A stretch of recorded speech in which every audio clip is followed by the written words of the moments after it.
Assalamualaikum warahmatullahi wabarakatuh. Selamat datang di video kali ini. Di video kali ini kita akan membahas thinking out of the box atau berpikir di luar kotak. Nah, yang dimaksud dengan kotak itu seperti apa sih? Dan seberapa perlukah kita berpikir di luar kotak? Apakah ini akan sangat membantu kita di masa depan ataupun di kehidupan kita saat ini? Nah, untuk mengetahui itu semua, yuk kita simak aja video kali ini. Nah, kita mulai dari pengertiannya dulu biar sama-sama paham nih maksud dari thinking out of the box itu seperti apa, yaitu cara berpikir di luar batasan masalah yang ada ataupun cara berpikir dengan menggunakan sudut pandang yang baru dalam menyelesaikan suatu permasalahan. Dan yang dimaksud dalam kotak ini cuma perumpamaan teman-teman, yaitu pembatasan diri kita pada saat melihat suatu permasalahan. Suatu masalah selalu ada penyebabnya dan selalu ada solusinya. Jadi jika kita ada melihat masalah itu, jangan langsung melihat suatu permasalahan itu dengan satu sudut pandang. Kita harus melihat dari sudut pandang yang lainnya, cari tahu lagi penyebab yang lainnya kenapa terjadi permasalahan itu. Dan kita pun juga harus tahu nih solusi apa yang terbaik untuk menyelesaikan permasalahan ini. Nah, ngomong-ngomong tentang permasalahan, di videoku yang sebelumnya aku sudah bahas problem solving, cara penyelesaian permasalahan. Nah, nanti linknya aku taruh di deskripsi ya teman-teman. Nah, perilaku apa aja sih yang harus diubah agar kita mempunyai cara berpikir di luar kotak? Nah, yang pertama itu berhentilah menyalahkan orang lain dan mulailah mengambil tanggung jawab. Kebanyakan orang yang tidak memiliki cara berpikir seperti ini akan banyak menyalahkan orang lain karena dia gagal dengan suatu hal ataupun tidak bisa menyelesaikan permasalahan yang dihadapi.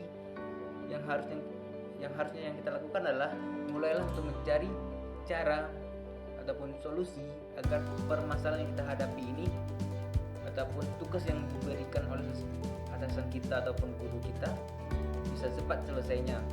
Dan kita pun juga harus memiliki rasa tanggung jawab tentang apa yang kita lakukan, jangan pernah lari dari tugas ataupun dari hal yang lainnya. Karena jika kita melakukan berani mengambil tugas ataupun berani bertanggung jawab dengan apa yang kita lakukan, maka kita akan memiliki mental yang kuat dan kita pun bisa memetakan permasalahan yang kita hadapi ini. Yang kedua, berhenti komplain, mulailah berorientasi pada solusi. Jangan banyak mengeluh tentang apa yang permasalahan yang kita hadapi. Mulailah mencari solusi yang terbaik agar permasalahan yang kita hadapi ini cepat selesai. Yang ketiga, berhenti defensif dan mulailah proaktif. Kebanyakan orang akan bertahan dengan permasalahan yang dihadapi. Lama-kelamaan, jika kita terus bertahan, permasalahan yang kita hadapi ini tidak akan selesai. Yang harus kita lakukan adalah keluar dari zona nyaman dan mulai mencari tahu cara penyelesaian masalah yang kita hadapi. Yang keempat, yang terakhir, berpandangan terbuka dan penuh rasa ingin tahu. Orang yang mempunyai cara berpikir seperti ini dia akan berpandangan terbuka dan mau menerima pendapat orang lain dan pun memilih pendapat mana yang paling cepat ataupun solusi paling cepat dalam penyelesaian masalah yang dihadapi, dan penuh rasa ingin tahu. Orang yang mempunyai berpikiran seperti ini akan banyak ingin tahu dari mana akar permasalahan yang dihadapi dan pun bagaimana sih solusi yang paling bagus dalam menyelesaikan permasalahan yang dihadapi ini. Ini adalah cara melatih berpikir out of the box ataupun keluar dari kotak. Yang pertama itu melakukan ataupun mengerjakan hal-hal yang baru dan menantang. Nah, kita bisa melakukan ataupun mengerjakan hal-hal yang belum pernah kita lakukan.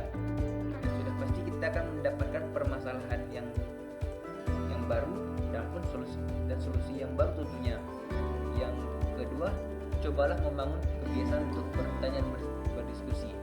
Kita bisa mempertanyakan permasalahan kita kepada teman kita ataupun sebaliknya. Dan lebih baik lagi kita mendiskusikan permasalahan ini agar cepat selesai.